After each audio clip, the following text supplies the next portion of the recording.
أعلن نادي ليفربول على موقعه الرسمي توقيعه مع المدافع الهولندي فيرجيل فان دايك قادما من ساوثهامبتون.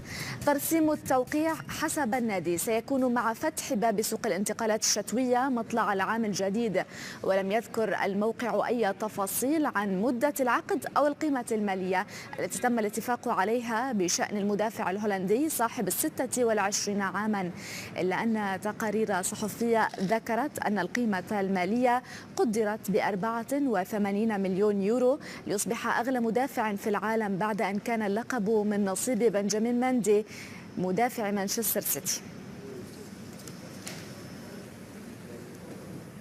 يحل المتصدر مانشستر سيتي ضيفا ثقيلا على نيوكاسل يونايتد ضمن الجولة العشرين من الدوري الإنجليزي الممتاز.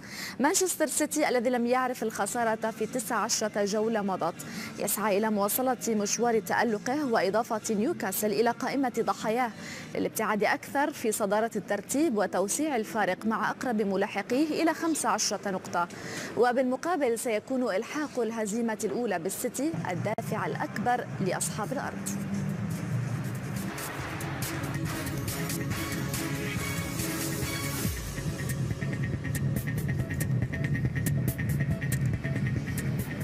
أكد الفرنسي أرسن فينغر مدرب أرسنال أن فريقه يستحق مركزا أفضل من مركزه الحالي في الدوري، مشيرا إلى أنه ينافس أندية أغنى من ناديه لكنه يعرف كيف يتأقلم مع وضعه ويحقق النجاح.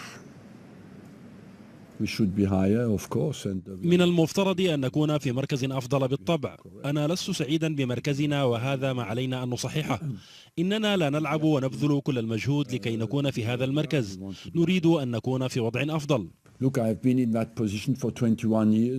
انظروا، أنا في هذه الوضعية منذ 21 عاما، وبالتالي لن أبدأ الشكوى الآن. واجهت دائما فريقا على الأفضل أو أحيانا 4 فرق هي أغنى مني، وربما 3 أندية أغنى مني، وبالتالي تعلمت التأقلم مع هذه الوضعية، وأعتقد أن الأهم هو تعلم كيفية التعامل مع وضعك. نحن ننافس مانشستر سيتي وهو ناد أغنى منا، تشيلسي أغنى منا، مانشستر يونايتد أغنى منا، ولكنني أؤمن بأن علينا أن نجد طريقة لنكون ناجحين.